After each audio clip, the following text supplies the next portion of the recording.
podcast app, you'll see there's a discourse happening. Is this book a masterpiece or problematic?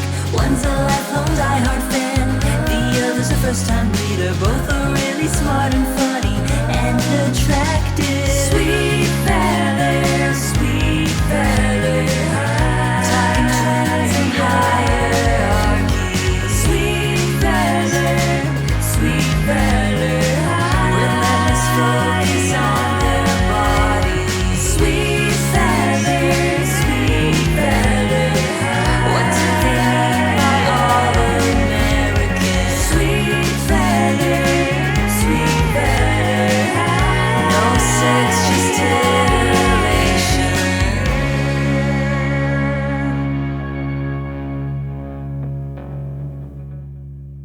How are you? If I'm going to be completely honest, I'm a little scattered just because my morning plans got kind of whoopsie diddled. I planned for us to be able to record early, and then my brother and sister-in-law needed to have a joint FaceTime to talk about our upcoming plans, and so it just kind of pushed everything back. Mm-hmm. Which I'm worried about what that means vis-a-vis the rest of my day, because I have other stuff. But didn't it only I've push it planned. back by like literally 10 minutes ultimately? Like we were supposed to record at 12, we started at 12:10. Yeah, I can hear that. I can hear that. Okay, so let's talk about your out. What's a comfortable out for you? I would love like 1:45. Great. I don't think we're going to need a lot of time for the book. I- Sorry to I that. said- Sorry to that one listener. Sorry to that one listener who got so mad that one time when we read like the bike they both didn't sit on or whatever the fuck, and like refused to talk about it because it was literally about nothing, or maybe it was even not that book, but like whoever The that listener was like, bike "Talk about didn't the sit book." on is so good. I feel like sometimes you do a thing where you just kind of like rush by, and you're gonna listen to this in post and be like, God, I wish we had given the bike they both didn't sit on just one more second of breathing room. The bike they both didn't sit on, or whatever the fuck. So good. Yeah, so that one listener can turn this one off because I don't think we're going to need a ton of time for this book. So I think No. we'll be absolutely fine with your out. So, Okay, perfect. um, What's going on with my boo? I just, We've just gotten word. wait, Did someone famous die? no, but the person who owned this book could be kind of famous. Person who owned this book could be kind of famous. So you bought this book on Thrift Books, and it's like, oh my God, is it a Real Housewife? Is it No, if it was Real Housewife, you think I would say kind of famous? They're unfortunately from no. Australia, first of all. But the book is, the person is, or both? That's what I'm trying to figure out. Oh my God. I think it's a famous Australian photographer. This is Wait. insane. Okay, should we get into the book? Wait, what was the Australian thing? Oh, well, that's the book. That's the book. Okay, so Sorry, so I I'm don't have screaming, and I need to just. Sorry, It's okay. you do this thing where you elicit incredible excitement, and you need to know about that, and you need to harness that power for good and not evil, Kevin Holmes. And it's like I have so much to say, and there just aren't enough hours in the day for all the things I have to just speak. Yeah. That's the problem. Just so you know, listeners, as we're going to get on this call, I'm like, 3 minutes. She goes, okay, I just remember something important from the horror movie I watched 2 days ago that I gave you an hour-long plot summary of that I forgot to mention. And I haven't told you about the other horror movie that I watched. And it's just like, actually, there's another horror movie that you also haven't told me about yet. Just to really quickly close the loop on the first one, because otherwise it's just going to get too much backlogged, and this will be quick. Famous last words. So remember the rotten guys, the rotten. No, this is cutting. We Okay, can't. I can't. Fine. We No, can't. I know. It's the inflated demon. That's all I'm gonna say. It's the inflated pre-birth demon. Fine. Cause all this drama. Yada yada yada. But then I didn't tell you what actually happened, which was all these demon kids was protecting it, and it killed all their parents and teachers, and then Yeah. they didn't kill it fast enough, the rotten, and so the demon ended up getting birthed from it, and it looked like a little kid, and then it That's put sweet. fingers on the guy like this and was like, have fun like existing for the rest of your life while I torture you or whatever. Huh. I'm not sure that I don't think that was key enough to need to be shared. Can we get to this Australian photographer? Okay, so I don't know how to pronounce their name, but it's Sian Okay. with this kind of accent on top of the A. It looks like a hat. Yeah. E. Mm-hmm. Davey, Davey. Wait, of course. The famous British photographer. This says it's a British photographer, but I've heard crazier things than a British photographer who spent time in. Oh my God, wait. This might be Britain, not Australia. And I What might be is dumb. sorry, I do just feel like I thought, okay, North Wales. I saw the word North. I saw what are we talking about? Could you just this. do... Okay, thank you. So In my book, listeners sorry, who have in my literally book, no there- idea what's going on, who don't know what book we're talking about, who don't know what podcast Okay. this is, who don't But that's understand what- that I'm dressed like but- my Awala again. The book is Superstar Number XYZ, Todd's story, okay? And when I open my front cover, it says this person's name, address, and either postal code or phone number. You be the judge. Dox And- them! Dox them! Dox them! Go And away. it says North Wales. I thought that meant Australia, but maybe that means like North Wales, like Welsh, like that place. I think probably North Wales is the region in Wales. Okay, but North Wales is also an Australia thing. Oh, Wait. okay, Robert. Guess what? Guess what? Are you thinking of New South Wales?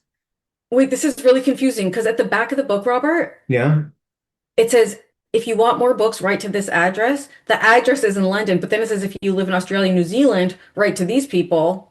And then they're saying like this is about UK, this is about New Zealand, but it's UK, right? Yeah, this So is it's a famous photographer. Oh my God, it's a famous photographer, but it's in like kids writing. Oh my wait, God. flash it back at me, please.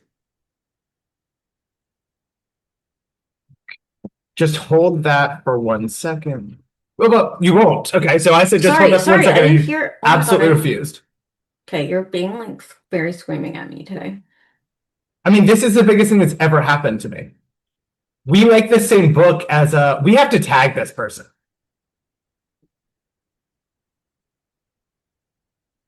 Yeah, we have to take a photo of it, black out, redact the Yeah, address, and just be like, this you. yeah. And it does look like their childhood home might be for sale. No, their Okay. childhood home is not for sale, sorry. I mean, in 2017, she had a solo exhibition at the National Portrait Gallery in London. She was awarded the Royal Photographic Society's Hood Medal. Oh my For God, her we book have to looking- find out which of her photos were inspired by these books. Like, does she have a photo series of an incredibly boring ripoff of Single White Female? I thought you were going to laugh, but you're too focused on what you're doing. This is amazing.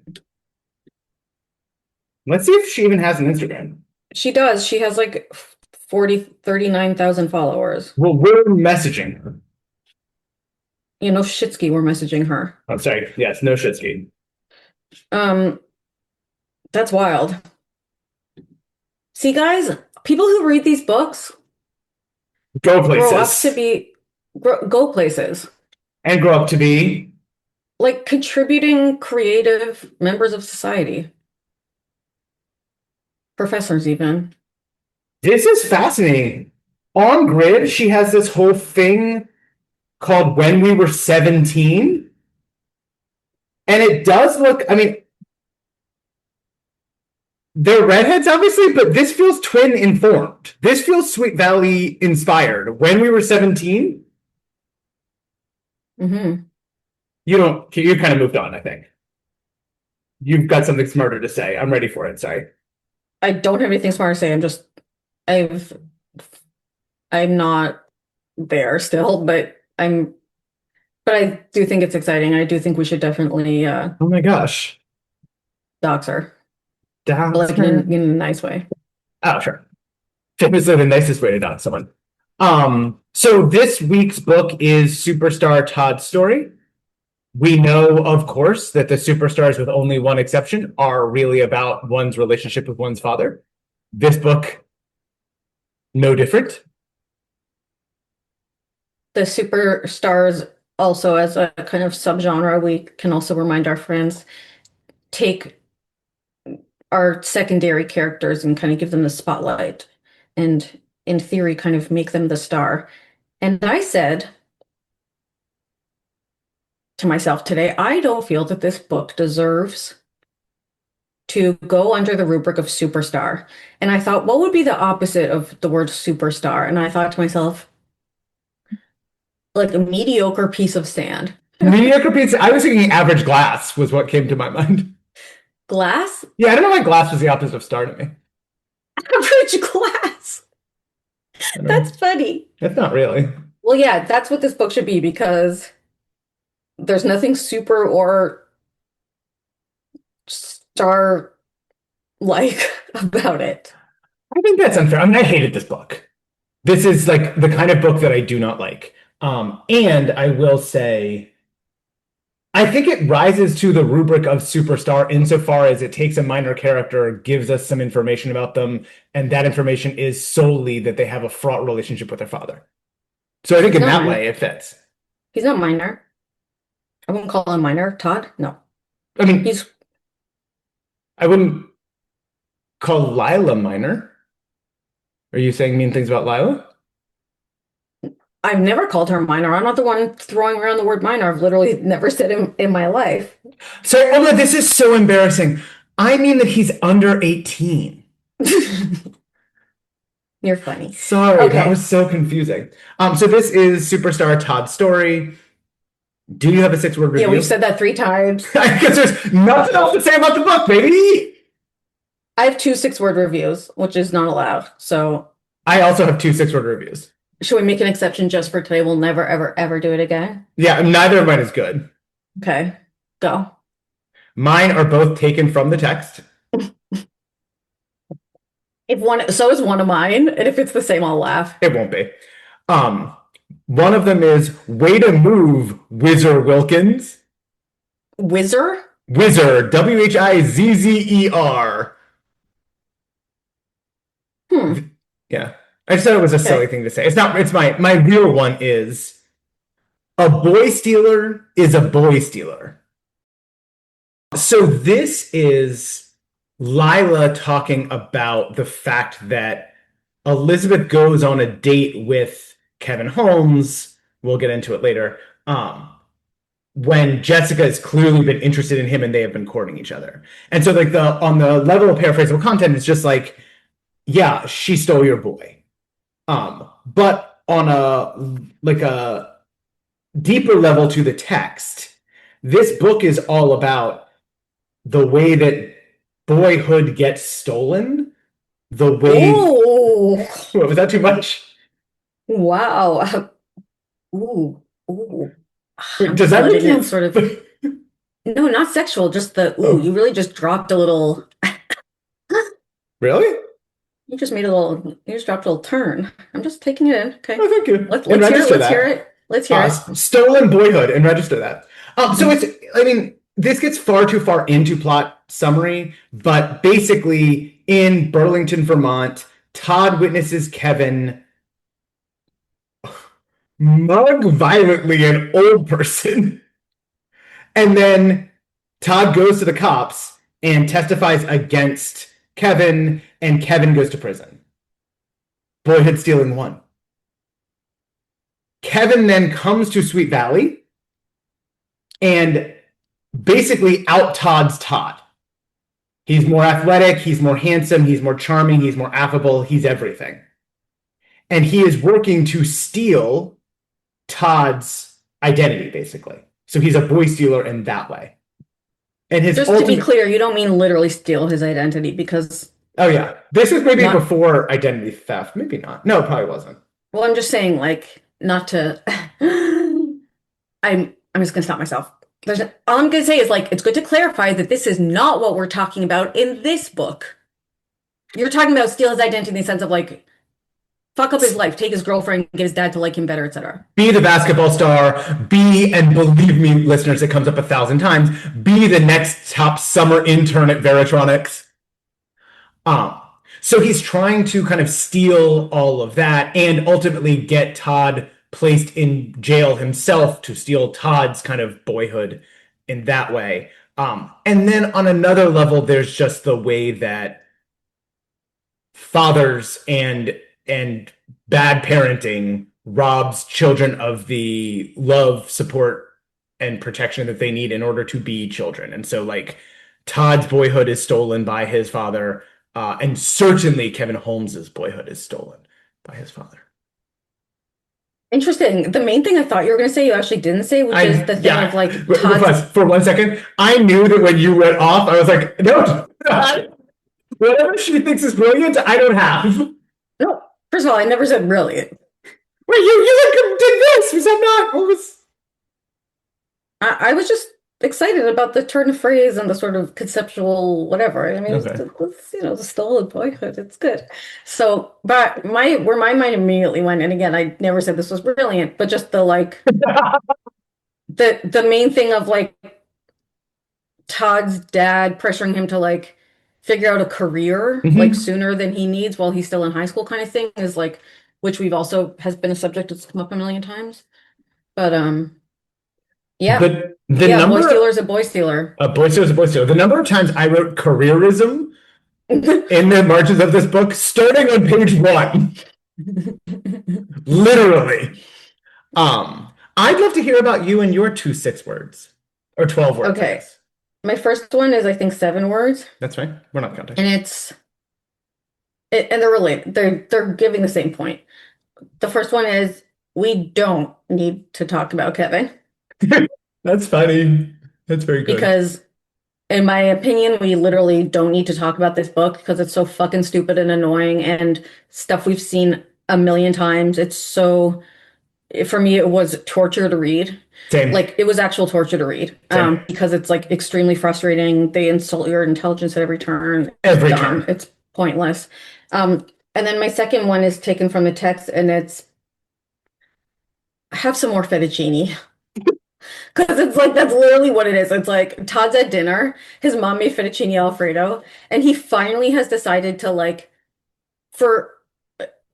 we already have sort of got into the plot, but like, it's a lot of, this book should be called Todd withholds important information for no reason that enables a bunch of nonsense that literally didn't have to happen. And then in the end, whatever. Yeah. Because that's what this book is. So it's like, he like never told his parents part of the thing that happened with this kid, and then he like doesn't tell them that he's been threatening him. He's just like, I don't think he's a good guy or whatever. And like the whole time they're like, no, you should actually be his best friend. He should come over for dinner every night, and like we should adopt him, and like he should work at fucking Veritronics. Everybody do the Veritronics dance. It's like locomotion. It's like everybody's saying, it's like everybody's saying a brand new word now. Come on, baby, do the Veritronics. It's like, I think whoever wrote this book is just, they have a very rare disease, which is like a fetish for a word. And that word is Veritronics. And they were like, how can I make another book about Veritronics? They're like, we should do a Todd story, whatever. And it's just like, yeah, literally have some more fucking fettuccine. Because like, he finally tells his parents like something and about this guy, or he's bad news or whatever it is. And they're just like, whatever, like, no, like, we think he's good, and like, we're literally ignoring the fact that you're very stressed out and like not trusting what you're telling us and whatever. And she literally just goes, have some more fettuccine. And it's like, that's what this book feels like, is like me being stressed out and frustrated, and it just telling me have some more fettuccine. And like, that's the only way to get through this book, is thinking about Mrs. Wilkins's fettuccine Alfredo, and she made a double batch that night. I need to point out, one, how hilarious it is that you think that there was a chance that both of us picked have some more fettuccine as our 6-word review from the text. Well, that's why it would be really funny. Well, because it's also just like, mine is like just a plot, nothing, and yours is like a advanced, it's just a funny thing that's like, oh no, I also picked have some more fettuccine. Yeah, I think this book in 2026 would be like a thoughtful meditation on the rehabilitative processes of like imprisonment, and it could be like an abolitionist text, and like, can you turn over a new leaf? But like, it's the 90s, and so it's just like, no, bad people are bad and they're sociopaths and they're gonna ruin you. Whatever you do, don't like talk to it. Just yeah, And it just yeah. we know from as soon as he shows up that like he's not turned over a new leaf. Like he and just the stuff we have to suffer through in this book. It's also this thing of like he tells a bunch of lies to the Sweet Valley kids, and it's like Todd's best friends. It's like Winston and Aaron Dallas and like Liz and Jess and like the whoever and like the people that know him the best, right? That have been around for 100 books, and like this new kid that just has charisma, whatever, and is like a Mhm. liar, just tells them a bunch of shit, and like they believe it only for the reason that like, well, Todd has been acting a little uncomfortable and weird lately. Like maybe he did beat a bunch of people up in Vermont and we never heard about it, and like maybe he is actually violent. And Yeah. like this random guy's telling us, and like Todd kind of is avoiding us, and so it's probably true. So Yeah. like we should probably be scared of him, and Liz, you should probably go hang out in the woods with this guy. Okay, and like we just have to suffer through that for like an extra long book. Why? Why? So that we can have in the end Todd be like, Dad, let me play basketball and not think about going to Veritronics and I don't care about business, and his dad saying okay.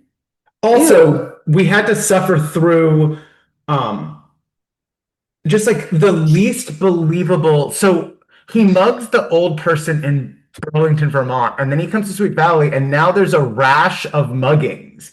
And we're just supposed to believe that this guy who he just like has to mug, and he's like, all of these different items go missing. So Liz's necklace goes missing, and somebody's keys go missing, and Winston's lucky hat goes missing. And you're like, oh, maybe this is like building something interesting. At one point, someone smashes the windows in Todd's Beamer, and you're like, oh my gosh, like there's no way it could just be Kevin Holmes. There's no way it could just be that the new character who was violent then is violent now, and it's just the most obvious thing ever. And then you're like, oh no, it was all Kevin Holmes. And how do we find out, by the way? Kevin Holmes leaves his car unlocked with all of the things he has stolen from all of these people. And someone needs to get something out of his car. So he says, oh, go grab it out of my car. And Jess goes to his car and finds Liz's necklace and is like, wait a minute. Like, maybe all of the stolen, like, our incredulity is strained at literally every turn. Because we're simultaneously supposed to believe that this man is so charismatic, so personable, so amazing that he's got every single person fooled. He's able to do all of these muggings, no one catches, like, perfect. He's got everyone wrapped around his finger. He's got everyone in the palm of his hands. And then he leaves his car unlocked with the spoils of war just like littered throughout and just gets taken down that way. And then just confesses to everything. He goes to the trouble of stealing a pen from Todd's car so that he can frame Todd for a mugging. And then the second somebody pulls on a single thread, he's just like, oh no, it was me the whole time. My dad never loved me. Bye. Not only that, he randomly starts confessing to new stuff. Like, he's like, I didn't mean to kill him. And everyone's like, what? We weren't talking about that. Like, huh? Like, and he's like, yeah, my brother. I didn't mean to kill him. Ding, announcement. Yeah. I'm no longer having sex with Jared Osmond. It's giving. Is that Brittany? Literally. And then the other thing is like, well, his dad's a fancy businessman. But like what, he's poor enough that he has to be always mugging people. So the thread that they put on it to make this be like also like about stuff is that it's like, no, all the items he took had a symbolism of people who had parents that cared about them. And he felt that like the lavalier was a gift from their parents. And like that's why he took the lavalier, not for the money or whatever. And it's like But fucking what? And the other thing is that's like the other thing that felt so insulting to our intelligence is like this book was such a paint by numbers checkbox blender of other books and plots that it was like it was just so painful. And like for them to highlight that by having the lavalier go missing, it's like this guy is Suzanne Devlin. This guy is Suzanne Devlin. Wishes. And like he wishes. Sure. But like, do you know what I'm saying? In terms Yes, of the yeah. plot, it's like, yeah. Let me give some kids some advice. Let me give the Sweet Valley kids some advice. Okay, guys, guess what? Okay. Listen. I'm listening.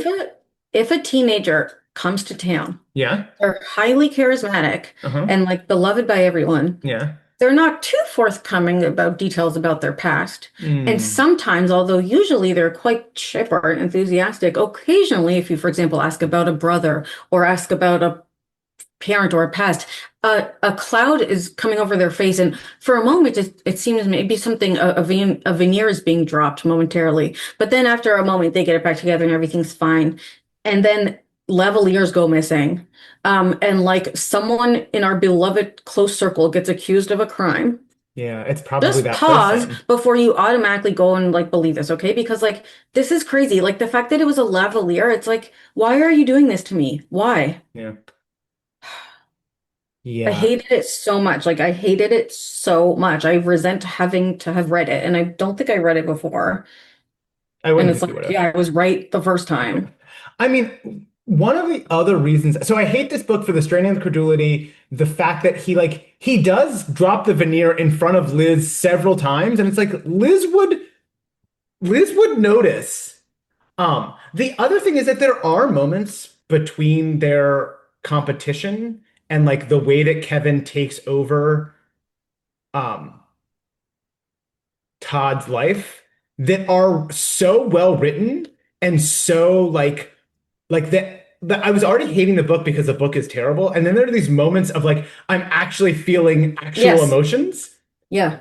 So there are several so Kevin comes over to the Wilkins house for dinner. It's Um, gaslighting. It's yeah, gaslighting.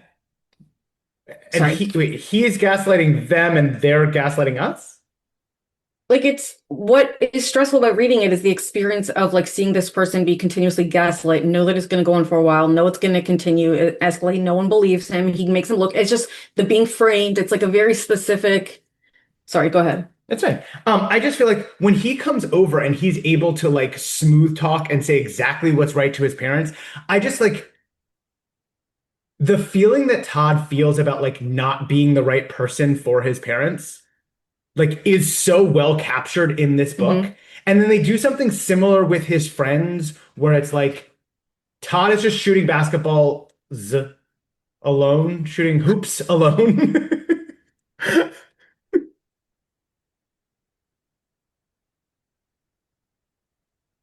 What?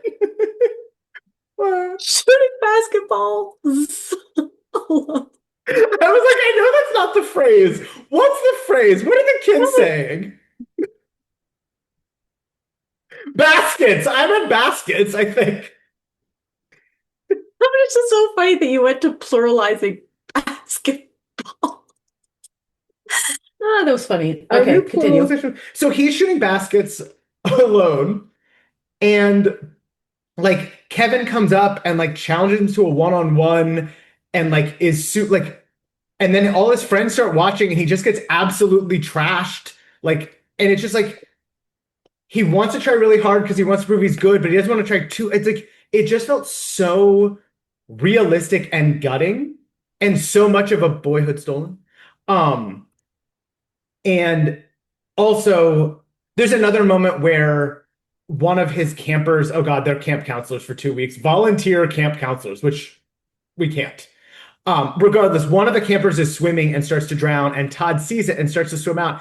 And then Kevin has like super speed and swims out faster than him, rescues the kid, says, Todd, why weren't you watching? And then Todd has, I think, a really reasonable reaction, which is like, I was watching, I had the situation under control, I was going to rescue the kid, you just beat me to it. And then it just feels so bad for him. Yeah, It's just hard.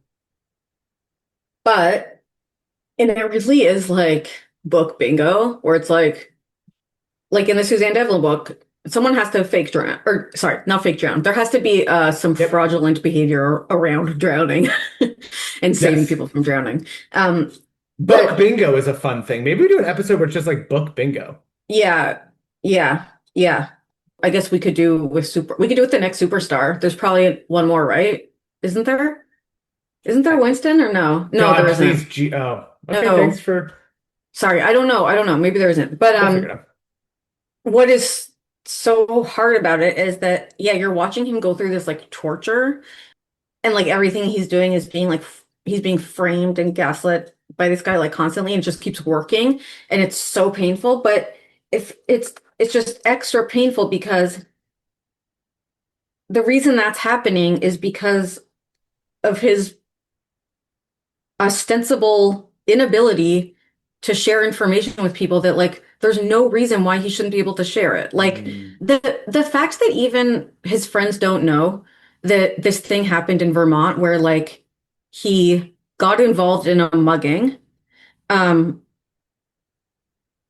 and ended up testifying against this guy. He went to jail, and then as the guy was leaving the courtroom, he threatened Todd, which his dad heard. It was like, "I'll find you" or whatever. Like, "I'm coming for you when I get out" or something. Which, again, the fact that his dad heard that, the fact that his parents know that this happened, and he goes and tells them, like, guys, like, and they're like, It's a horror movie." They're like, Yeah. "No, like, he should," which I have watched horror movies like that, and I find them very disturbing. It's sort of like Mother, where it's like, the person you think is on your side protecting you from the threat like welcomes it in and then takes it in over you. That's what happens in Mother, exclamation point, right? And that's what happens in this other movie I watched called You Are Not, I Am Not You, You Are Not Me, about this girl who comes home and her parents have like adopted this other kid, and it's like Oh, cool. very weird.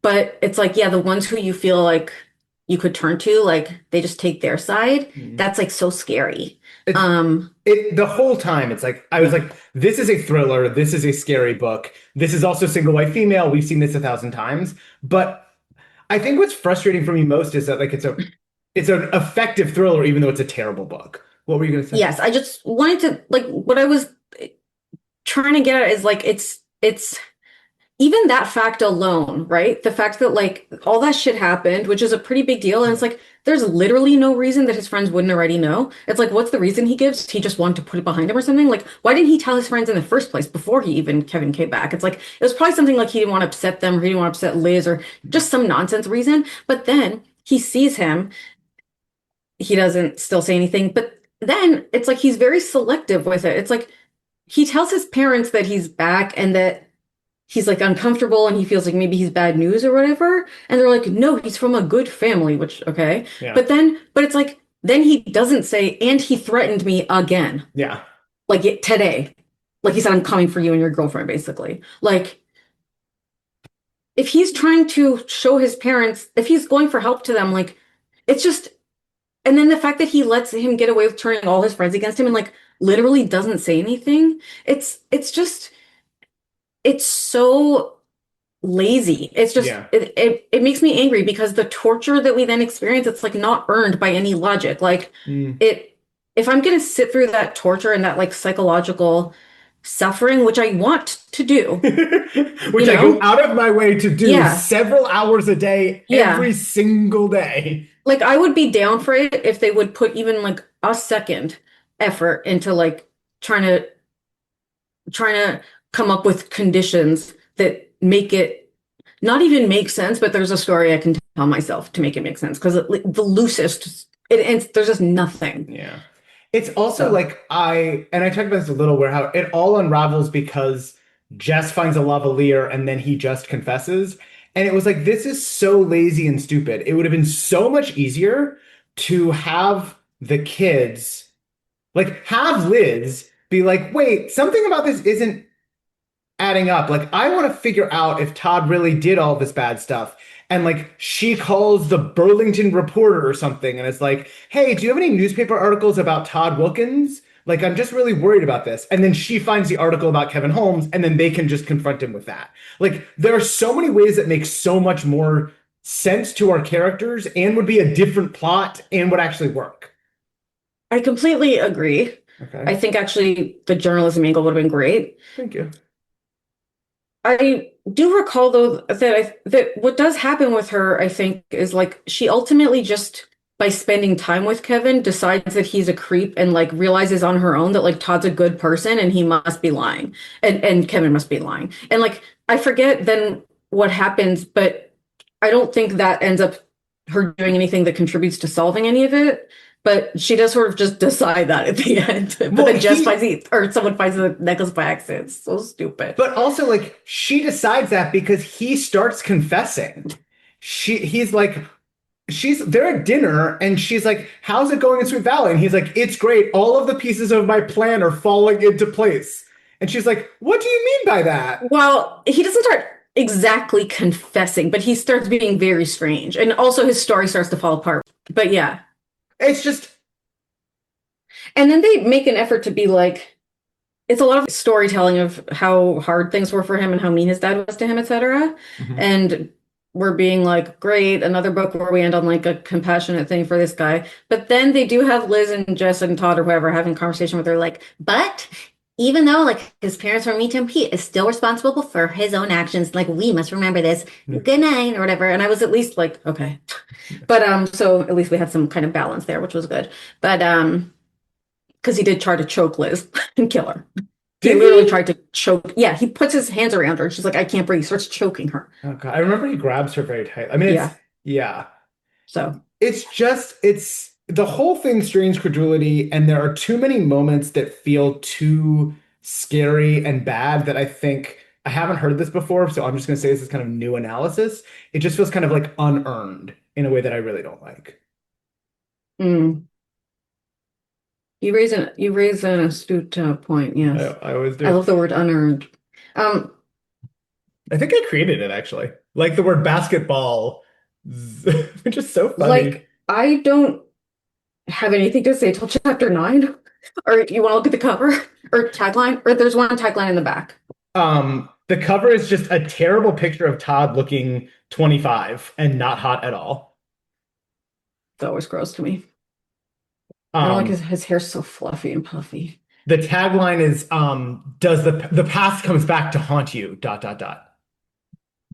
You have one word correct. Is it the?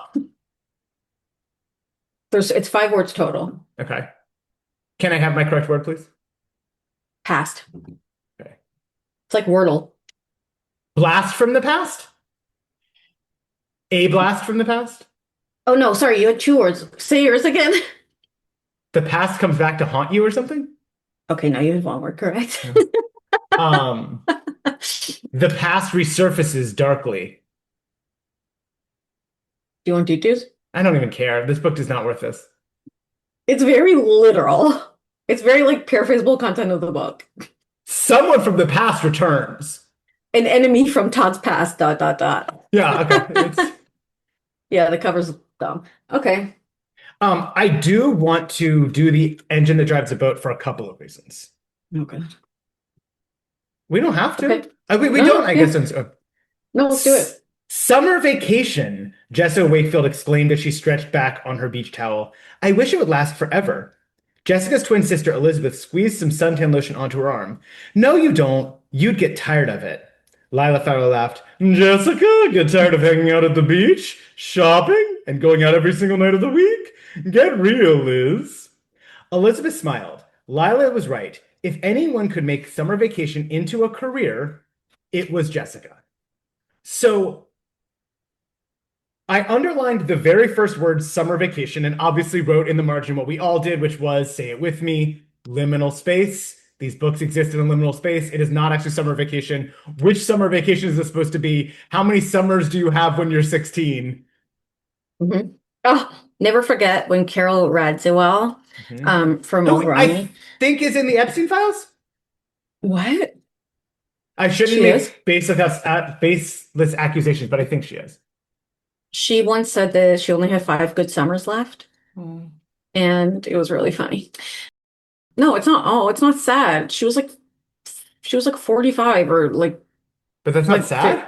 45 or no, it's crazy. Thanks What to it me was both. crazy. Like she was completely healthy. Oh yeah, Anyway. she's mentioned in the Epstein files. In what can you say more? A mention does not itself necessarily I can look it up Epstein later. had Google alerts for Carol since the early 2000s. Okay. That's not I don't something know. she did. I'm not breaking this. And anytime I start looking at the Epstein file stuff, I get really angry and cry. So I'm just going to put my Yeah. phone down and take some care. Okay. So I wrote liminal space, but then under no, you don't, you'd get tired of it, I wrote careerist, I hate this, which is what always happens when people talk about like, what would you do if you retired? What would you do if you didn't work? You'd get so bored. You'd get so tired of all the free time. And I'm like, that is capitalist careerist nonsense. Like, we all shouldn't be working. We all should be like fulfilling our dreams and lying on a riverbank and smiling at deer or whatever. So I've already literally written liminal space and careerist. And then if anyone could make summer vacation into a career, it was Jessica. I was like, okay, this whole book is going to be about summer, career, growing up, Todd's dad, Veritronics. And I was right. I mean, let's not forget that I did on the phone a couple days ago say, what's this book going to be about? Todd's dad, Veritronics, pressuring him to work for him and he doesn't want to. Wait, I think that is literally what you said. I think you're right. Yeah. There's a moment where Liz is like having a conversation with Enid and then puts a seashell up to her ear thoughtfully. Yeah. Yeah. Um, We're just going to ignore the sort of continuity issue of why is Kara back? well, Kara, who should be in London. this is a liminal space. This is one of our 12, 16 Excuse summers. me. Hold on.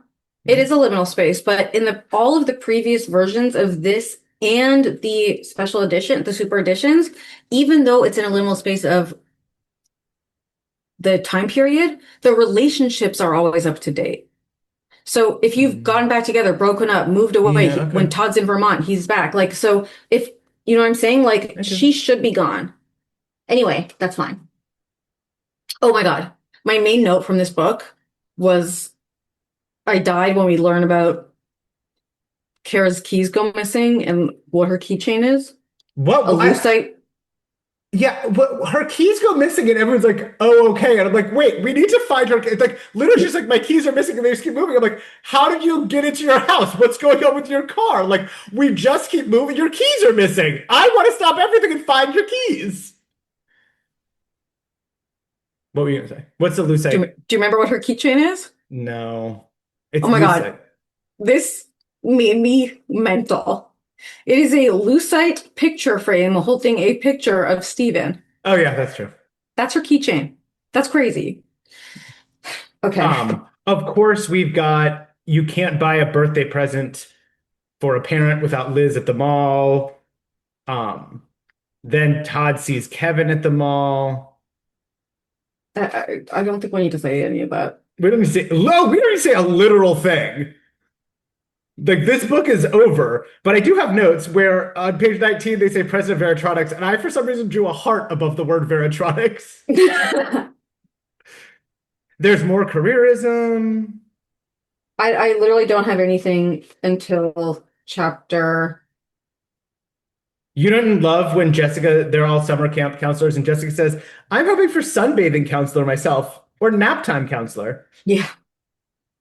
I sort of have a note in chapter 8, which is all these like assaults and muggings and robberies and stuff are happening, right? And one of them happens to Mr. Castor, and we know of Castor's Bakery. We've heard it before.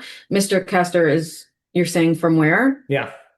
Remember that time that Liz and Jess were, I think it was book 18, Love Letters, where they were trying to convince their parents not to move to San Francisco. And one of the things they did was they had a dinner where they got items from all the local vendors in Sweet Valley. So they had like the best lasagna from Tiberino's, which is all sorts of. And one of the things they had was, I think it's like a lemon meringue pie or like something like that. It is lemon meringue pie. Yes, yes. Yeah.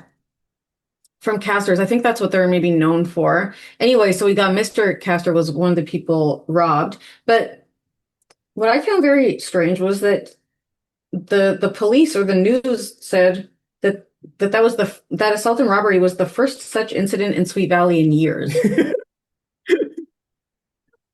Yeah, I did just kind of absorb that and be like, oh yeah, Sweet Valley has a safe place. It's like, wait, we've seen Liz get kidnapped. And like beaten with a pipe, a lead pipe to her head. Yeah, she's fine.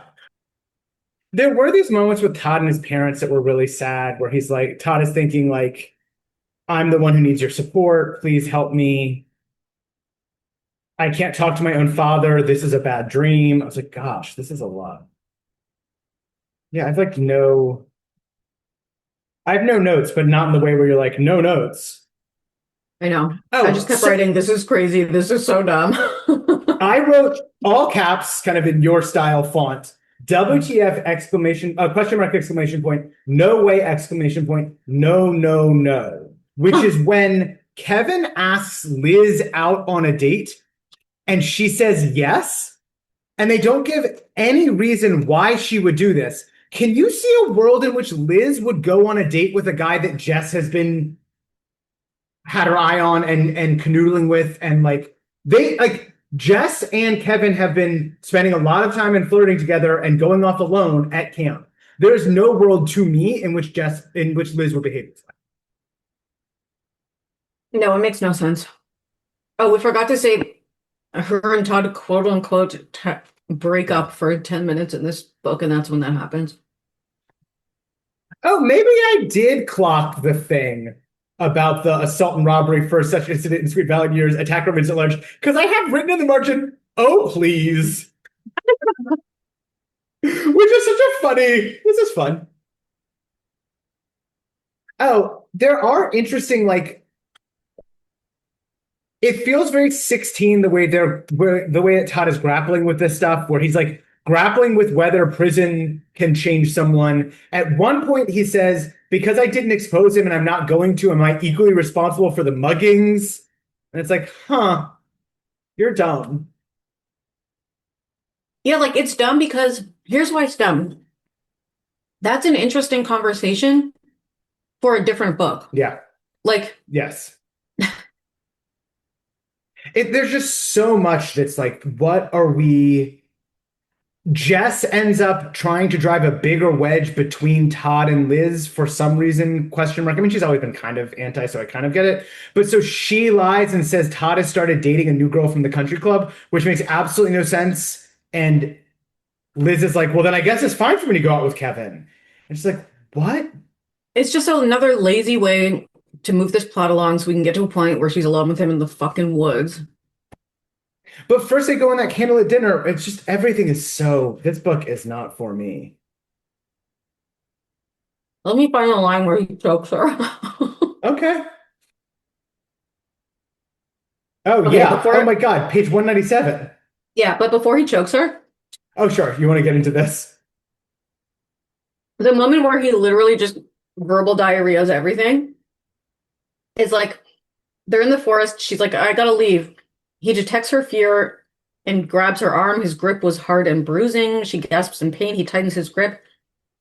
And he's like, why do you need to be scared of me? She's like, I'm not scared of you. And he does the thing that people in these books love to do of be like, go into like a murderer trance where they just Yep. say everything unprompted. And he's like, you don't need to be scared of me. Like, I'm not a criminal. I never meant to hurt anybody. The words rapped out mechanically. The car accident. I was driving, but it was an accident. I didn't want him to die. He was my brother. I never meant to hurt him. He's holding both of her arms, pressing her back against the trunk of a tree. Blah, blah, blah. And then she's like, well, she does the thing that smart, pretty girls about to get murdered do in these books, which is, I just gotta keep him talking. And she's like, but what are you wanting now to do with Todd and with me? And he's like, I want Todd to know what it's like to be in jail and what's like for everything to be bad and parents being not nice to you, etc. And I have to hurt you too. He goes, I wanted to hurt Todd. His hand slid up Elizabeth's arms to her neck. He goes, I have hurt him, but it wasn't enough. I got one way left to hurt him now. And I wrote down, of course, because Liz is Todd's property. Yeah. Kevin's fingers tightened around her throat. Elizabeth felt her breath being cut off. She opened her mouth to scream, but no sound emerged. Kevin squeezed harder and she starts feeling dizzy. And then Todd's safer. It's like, ugh. Yeah. I did stop reading at that point. And then the next chapter is everyone feels bad for him and he looks like a young, sad boy and he cries and cries about his father. And then they say, yeah, but he's still responsible. And then it's over. So dumb. But like, he was gonna kill her? That's... Yeah. Yeah. And then Kevin just confesses to everything.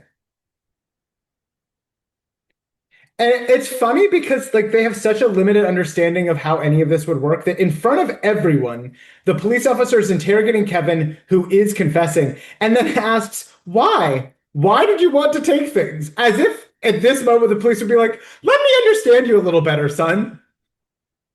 I had a brother, Brent. He was 2 years older than me, my big brother. He looked a lot like my father, blah, blah, blah. I wanted to be like him. I tried so hard. Dad only had room in his heart for one son. He kills the brother. They blame me. Dad says he wished I had died in the crash. But why did you take your stuff? Because it was a symbol of nice parents, right? Right?